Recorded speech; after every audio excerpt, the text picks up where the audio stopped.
This is a Founding Media podcast.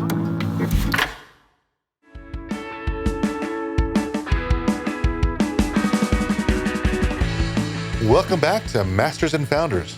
I'm your host, Dan Dillard. This podcast was created to focus on both masters and founders, the many paths they've taken in their careers and lives, and the many ways they define success. My guest today has certainly carved out his own path, and he's done so by always following his passions. Dr. Ken Wisian started his career as a U.S. Air Force navigator, a path which took him through flight test school and 6 tours of combat duty before he retired as Major General. Along the way, he earned a PhD in geophysics, and he now works at UT Austin serving as the Associate Director of the Bureau of Economics Geology's Environmental Division. In our chat, Ken shares how his childhood love of military history and science fiction were the seeds that ultimately grew into a fascinating career. He takes us through his time as an Air Force navigator, some of his most exciting moments in flight test school, and the work he now does as an environmental researcher. Ken has a particular interest in geothermal energy, and he explains how it works, why it's a great renewable energy source, and what the heck it has to do with space. The episode explores the value of new experiences and the importance of loving what you do. So buckle up, get ready for takeoff, and let's get into my conversation with Ken. Ken, thanks for being on the show. My pleasure. Beautiful day in Austin. Thank you to Ibble for these wonderful studios. This is a great place to do some recording. Really wanted to get into our conversation we picked up over coffee last week or a couple weeks ago. I was just so intrigued by what you're doing, the various things you've done throughout your career, what you're doing now. And so I'd like to just start off by, let's just tell the audience what you do now. I am a geophysicist at the University of Texas at Austin at the Bureau of Economic Geology, which is a research organization. It's also the State Geologic Survey. Mm-hmm. It's actually the oldest research arm of the university. Okay. So it's been around for a long time. I joined it about 2 years ago. I administer all the environmental research, mm-hmm. and then I do my own research in geothermal energy. Yeah, I want to get into geothermal energy, but why is geothermal something so important to you? I've had actually the first way I got interested in it, I've got degrees in physics and geology. Okay. I wanted to get my PhD. I wanted to combine those into mm-hmm. geophysics, which I did. And I'm not a terribly good mathematician, but the mathematics of fluid and heat flow are the same, and they're kind of elegant. And that's what first got me into it. And then the fact that it's a green, renewable, zero carbon energy source kind of kept me going on it once I kind of started to get into it. Yeah. And the research end I like. It's interesting, it's diverse, it's geology, and you're not always in an office. Some of it you have to get outdoors and do field work and log wells and such. And I just like that mixture of things. I want to get into the research that you're doing now. But before we do that, I really want to, Masters and Founders is all about following your passion. And so when we were chatting about your career, I found it super fascinating. But the thing that intrigued me the most is becoming a master at your craft and just kind of following your passion. So I want to go back to the start of your career, and you've got your Air Force. I'll let you start with your training. Okay. Well, let me back up a little bit first. Growing up, I was a voracious reader, and I read typically military history and science fiction. Okay. And those really set the path for me, even as a teenager. And I've just gone back and forth between executing and following up on those two loves the whole time. So here at the University of Texas, I'm an undergraduate from here. I was a physics major. I was in ROTC for the Air Force, and I was slated to be a scientist in the Air Force. And in my senior year, I finally said, no, I got to fly. Yeah. And so I switched over. I was already wearing glasses, so I couldn't be a pilot at that time. They didn't have corrective eye surgery back then. Yeah. So I got a navigator position and went into that once I graduated from UT. What did that allow you to do, though? So so after graduation, about 2 years of training, all of it was out in California. So navigator school, then navigator bombardier school, and then B-52 school, which was the first aircraft I started off in as a navigator bombardier. Yeah. I flew those for about 7 years. I was stationed at Barksdale in Louisiana. Mm-hmm. And fun mission, horribly unpleasant aircraft to fly. Yeah. I mean, it's vulnerable. They're still around. The ones I were flying were older than me. Those are all now in museums. Yeah. But even the ones that are still flying are older than the people flying them. We have easily, I think, third generation people flying B-52s now. Wow. And frankly, they kind of smell like it too. Oh. I mean, they were built in the early 60s. So Okay. They've been around. they've been around. They're bought and paid for. That's why they're so good. Still around. Yeah. But so some of the things that were really fascinating about our conversation was that this path not only allows you to fly those, but you've been able to, like, as a navigator. Mm-hmm. So talk about that. Well, this is where things kind of come together. And I'll also back up and say, I never really had a career plan. Okay. I knew I liked the military. I knew I liked science. Mm-hmm. I did vaguely have a plan that I eventually wanted to get my PhD. But other than that, I always just focused on doing the job I was in, Mm-hmm. and doors of opportunity opened for me. Right. Now, some people couldn't stand to go through life without a plan, but that's the way I did it. But it really worked out good, that physics degree. And then I picked up a master's in geology in Louisiana at Centenary while I was on duty with B-52s. And having a physics degree, a science master's, and being a good flyer, I wasn't the best, but I was good, Mm-hmm. got me into test pilot school as a navigator, Okay. which was a real blast. That's where you got to fly everything in the Air Force, anything you could lay your hands on. Nice. I remember my very first flight. It's the first time I'd flown an aircraft with a canopy for a long time, because in B-52, I was downstairs with no window for 7 years. Oh, So I remember my face almost hurt from smiling so much the first time I flew up in a little fighter with a French pilot who was in my class in the front seat. Yeah. Very international flavor. So I got to do all kinds of things there, from flying fighters to gliders to C-130s, helicopters, just you name it. Yeah. Everything you can lay your hands on. And often with just at most a day's notice, sometimes less. So, you might be told in the morning, hey, you're going to fly an F4 in the afternoon. Well, you run back to the tech order library, make sure you know how to work the ejection seat, and then you go fly. The most important piece. The most important piece, yes. And then once you're graduated, the patch that you wear entitles you to fly any aircraft without instruction. Wow. Now, as a navigator, it doesn't matter, because I'm not going to be flying and I'm going to be the guy in the back seat. Right. But still, it short of astronaut, which at test pilot school is kind of also astronaut lead-in, or it used to be. Mm-hmm. It's about as most exciting thing you can do in the military. That is so cool. So describe for me what a navigator does. I mean, I would assume, tell the pilot where you're going, but. Yeah, well, it's changed a lot too. I was told when I first came in, and this was in '82 when I got my commission, navigators can be obsolete, in a few years, you're not going to have a career. Well, they're still in. Uh-huh. They have been gradually replaced by black boxes in a lot of aircraft. Okay. But where you need specialized knowledge and you need another brain in the cockpit to do everything, they're still around. So when it started, I really was genuinely a navigator. You would pencil and paper, compass. You would call what's called dead reckoning your chart. You'd look on a radar scope to correct yourself. I shot celestial navigation legs every time I flew. So What does that mean? I was one of the last generations to actually learn how to navigate with the stars and the sun, which I still feel privileged about. It's a unique skill to have. Mm-hmm. So you do that. You're back up on the bomb run to the bombardier. Then you upgrade to that. So it's like going from co-pilot to pilot. You go from navigator to what's called radar navigator, but it's the bombardier and a bomber. Okay. And so, you're navigating, you're in charge of the weapons, all that kind of stuff. What was the most exciting, if you have, or fun trip that you had, or exciting trip? I mean, there might be two different things there. Well, if you're talking just B-52s, there wasn't much, because that was during the Cold War. They didn't let you out of the country very much with a nuclear capable bomber. Yeah. We would deploy to England about every year or 2 years for a few weeks. That was always fun to get out and do something different. Now, later on, after I went through test pilot school, I tested C-130 gunships and Talons. A lot of fun when you're flying, but a lot of overhead for every hour you fly. Yeah. But firing cannons out of a C-130, out of an aircraft, is an interesting experience. Some of the low-level testing I did was quite interesting. And then I left active duty to get my PhD.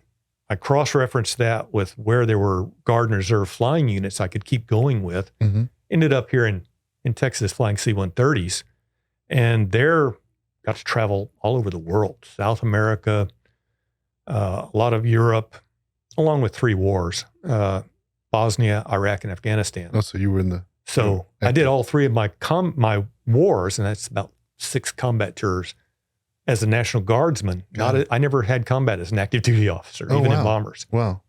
Yeah, you were saying that the other day, and I thought that was interesting. You said that's the way it normally is, though, right? Most of the time. It's, well, it varies. My timing just happened to be that just when I went to test pilot school was the first Gulf War. So I was out of a combat line. Otherwise, I would have been probably the lead bombardier going in. Got it.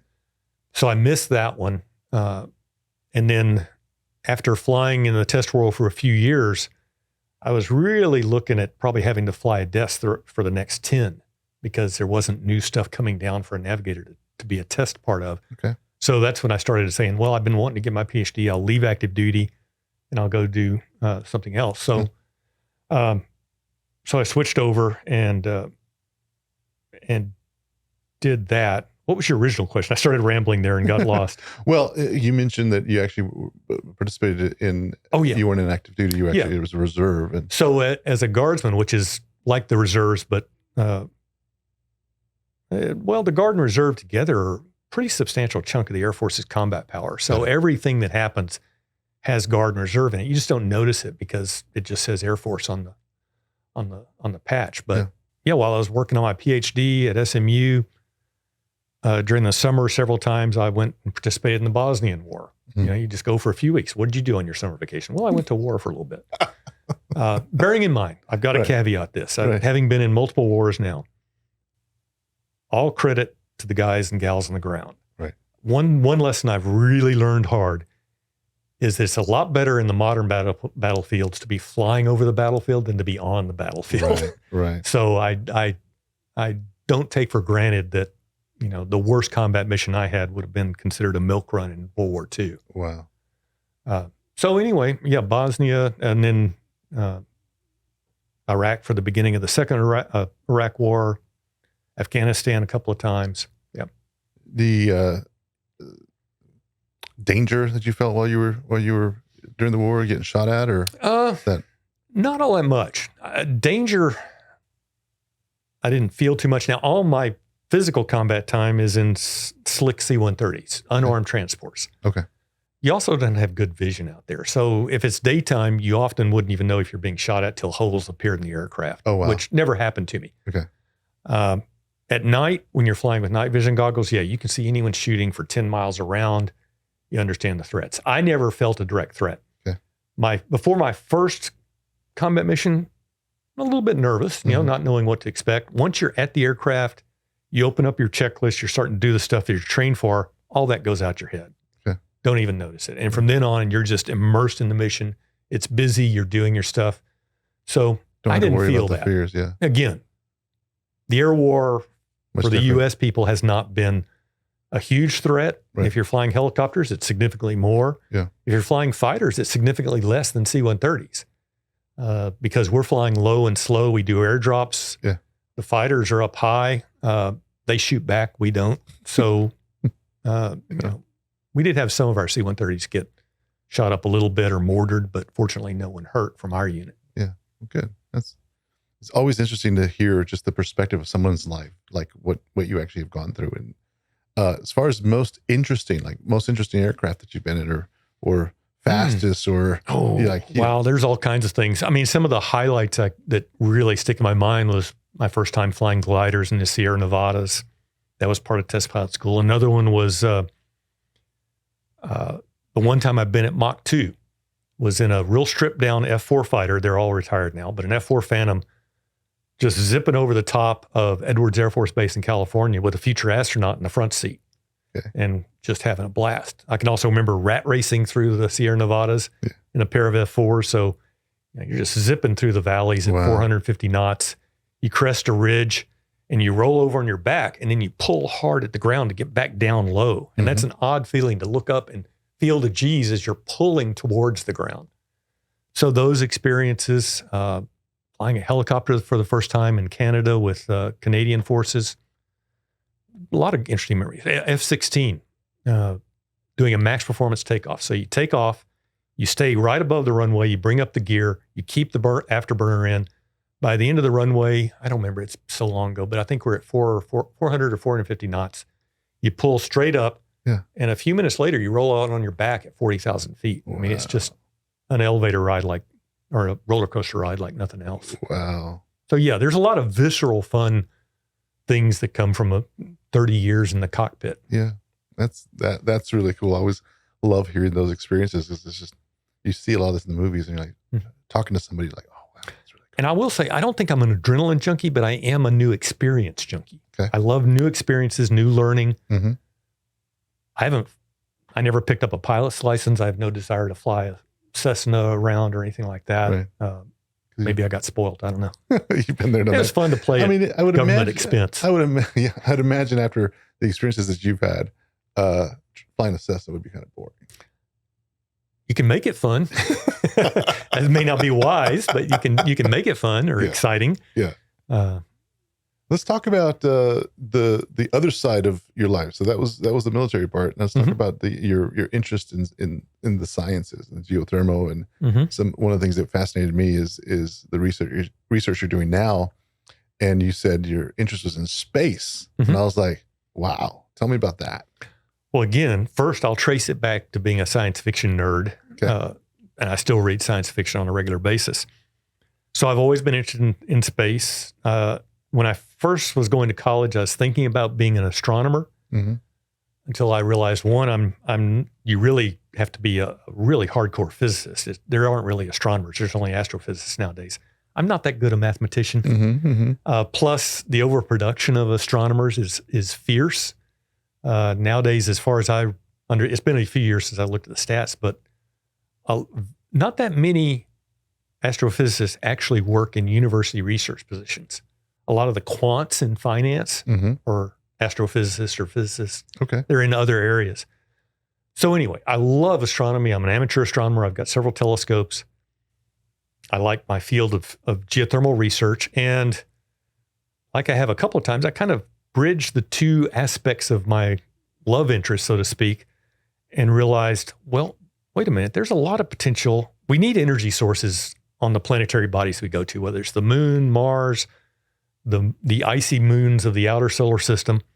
And the only ways we do it right now are solar, which decreases dramatically as you go outward from the Earth. By the time you get to Jupiter, it's 1/25 as strong. Wow. Or nuclear power, atomic piles, so to speak.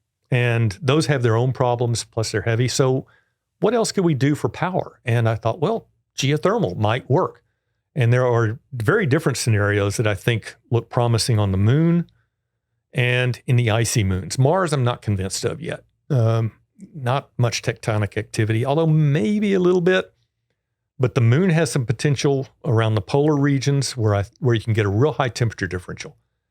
What you need to generate power off geothermal energy, or really off any energy, is just a good temperature difference between two areas, your source and your sink, preferably not over a huge distance apart. On the icy moons in the outer solar system, you have that because you have basically a minus 200 degrees C surface. You have an ice crust anywhere from a few miles to 100 kilometers thick. And then below that, you have probably salty oceans, somewhere near 0 degrees. So a 200 degree C difference there. Got it. Okay, that's exploitable. You can generate energy with thermocouples off that, or you could do a more conventional system. On the moon, you can get a similar situation, I think, and I still need to research this a little more, but craters around the poles. At the poles, we found that there's water in the bottom of the craters. Those craters are perpetually dark. The sun never shines on them, and some water has frozen out and accumulated there. Well, the lip of those craters has a dark side that's always very cold, and half the time has the other side of the lip of the crater facing the sun and very hot. Wow. So theoretically, you could bridge that cold and hot and generate some power that way. Wow. So I'm interested. I need to find some the right avenue of funding from NASA to actually start researching that and write it up. But love of science fiction just never knows where you never know where it takes you. True. And I'm also another thing I'd published a couple of years ago that I actually did write up and publish is one of the plot elements of a possible series that's trying to develop right now, a science fiction series. So okay. I'm keeping my fingers crossed on that. That'd be another cool experience. Yeah, just to be able to be just part to be of a technical consultant on something like that. That's so cool. Well, we talked about the geothermal energy in space, but you've also mentioned that you do some of that consulting work here on Earth. So let's talk a little bit about that and the renewable sources and how that differentiates from solar and wind and that kind of stuff. Okay. Great area. Stop me in an hour or two. But the Earth has a lot of heat in it. The core of the Earth is about the same temperature as the surface of the sun, but it's a lot closer to us. Mm-hmm. There's a continual 44 terawatts flowing out of the Earth from the core. Sounds like a lot, but it's actually not all that much compared to how much is stored in the crust of the Earth. At least a couple of thousand years worth of our energy needs is stored as heat in the rocks. The rocks are great batteries of heat. Yeah. Geothermal power, using hot water in the ground, usually near volcanoes or something, has been exploited as a power source for about 100 years. Mm-hmm. In the U.S. since the 60s, or maybe a little earlier. If you want to go back to using it for hot springs and baths and stuff, it goes back thousands of years. Wow. Yeah. So it's a resource that we've been using for a long time. And the U.S. actually generates more geothermal power than any other country in the world, but we use so much power that it's less than 0.5% of our grid. In some countries, it's half their energy production. So it's a mature technology in one aspect, but you have to go where Mother Nature concentrates the resource right now, volcanoes, earthquake zones, that kind of stuff. Advances in both oil and gas drilling technology and conversion of heat to power technology have really come together in the last couple of years to where I think we're on the cusp of a revolution that will allow us to do geothermal anywhere. And that could really change the energy picture. So that's why I'm motivated and in it now. So is that just like drilling, or is that just what kind of technology? That would be drilling. So for instance, I do have an Air Force funded project that's in the detailed design phase to put in a 3 megawatt geothermal plant on a small military base called Ellington Field on the south side of Houston, actually inside the Houston city limits. Okay. If we can make it all the way to drilling, and that's pairing my university up with a startup. It's a unique form of military funding that requires a startup and a university together. Okay. But if everything stays on track, we could have that up and running in well less than 2 years. But to generate power, 3 megawatts or so of electricity on a 24/7 basis. That's another nice thing about geothermal. Talk to me about megawatts. Like what is that? Oh gosh, let me think. For the audience to kind of understand. That would be a few thousand households. Okay. Or in this case, it's a small military base. Got it. 200-acre base on the south side. It has up to 5,000 Guard and reservists assigned to it. Okay. It's also adjacent to NASA, so that's where NASA flies their airplanes in and out of.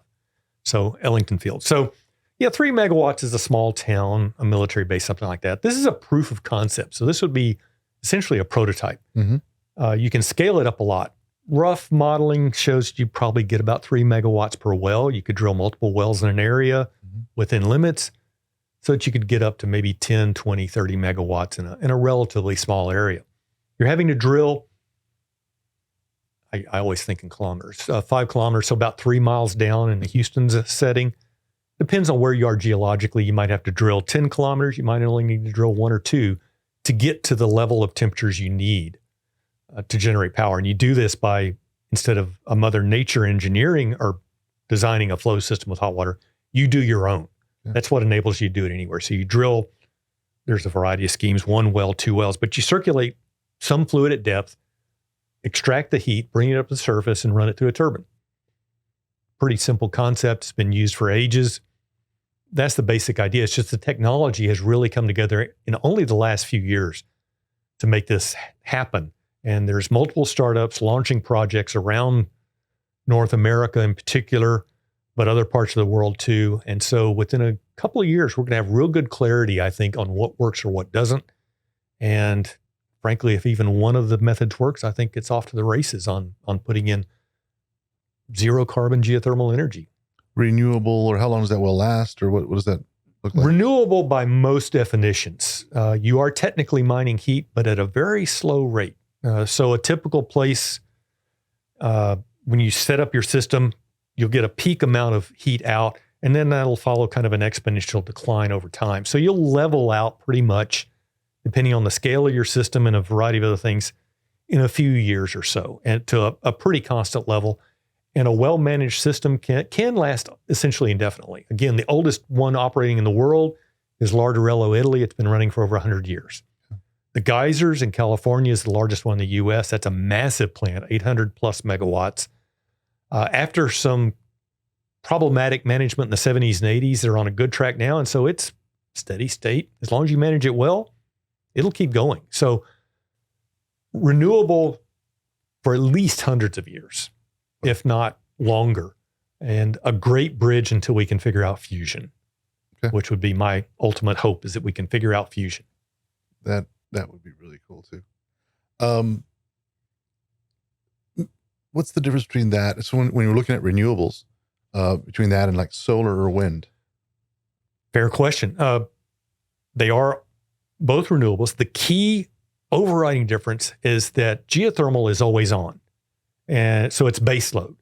It's your 24/7 power source, pretty steady state. To some extent, you can even make it dialable. So load following is the term. Mm-hmm. So you can make it match your needs. Wind and solar are great, but they depend on wind and the sun. So they're not 24/7.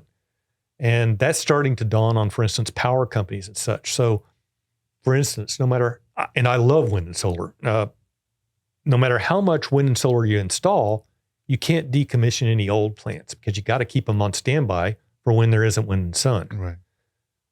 With geothermal, you can then decommission old stuff. Mm-hmm. So another study I'm proposing to do real soon is, can we use decommissioned coal plant sites for geothermal and get an advantage of the sunk infrastructure that's already there? Mm.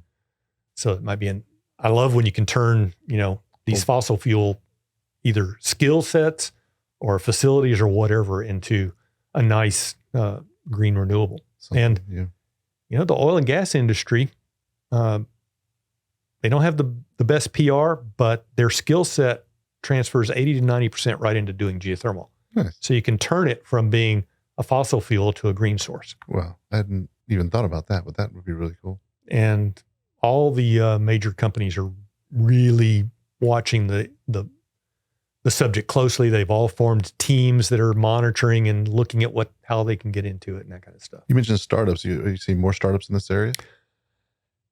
The leading edge right now does rest in the startup world, with some support from the academic community. In fact, there's a couple of spin-offs out of UT related to geothermal energy from faculty and research scientists. But there's a handful of startups that are really leading the charge right now that have variations in their own ideas on just exactly how you extract the heat. There are different mining ideas, different ways you drill the wells or create fractures to flow or drill a complex radiator pattern in the ground. So they're all moving ahead. They either have quite recently or will soon test drill to everybody has great models. Mm-hmm. Right. Everybody can do just like anybody can do great statistics. Right. So you got to prove it. Yep. And we're seeing that start to happen now and over the next 2 years or so. Very nice. Sounds like you have had quite the interesting career, and also there's quite the interesting future in this space. So as this rounding this all the way around back to the Masters and Founder podcast, I want to ask, what's the secret for your career? What when you look back, do you have any regrets, or just you said you didn't have a path earlier? No, I didn't. That's an interesting question. I would gladly start and do it all over again. The only regret I have is on a personal side. While I was doing my PhD, I was a single parent for most of that time and flying for the Guard. And I really should have rebalanced a little bit more for my daughter. Yeah.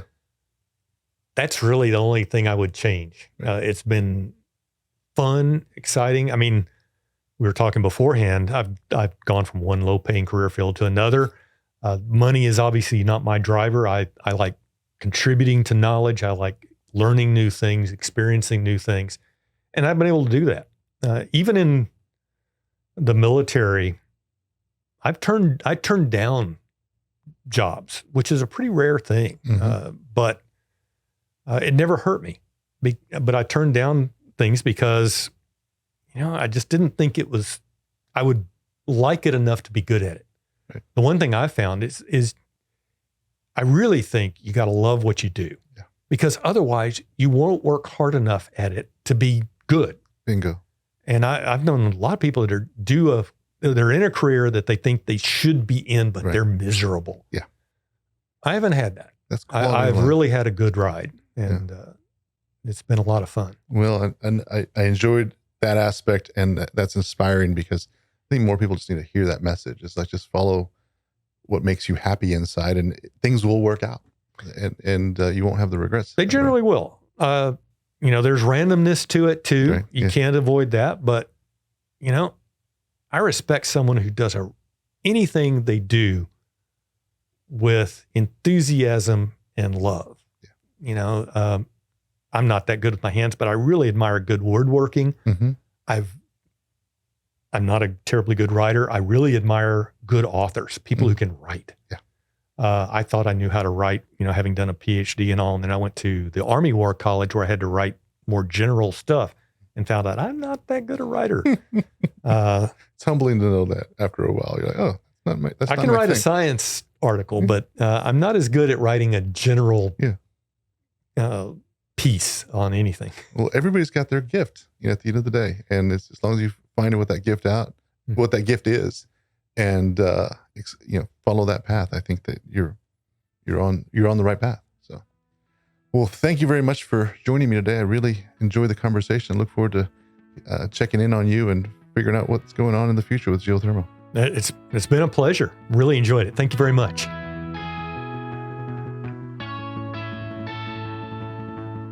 Thank you so much, Ken, for joining Masters and Founders today. It's amazing to learn about non-traditional paths to mastery and success, and the value of following what interests you and what you're passionate about. I think Ken said it best when he said, you have to love what you do. Otherwise, you won't work hard enough to be good at it. Wise words to live by.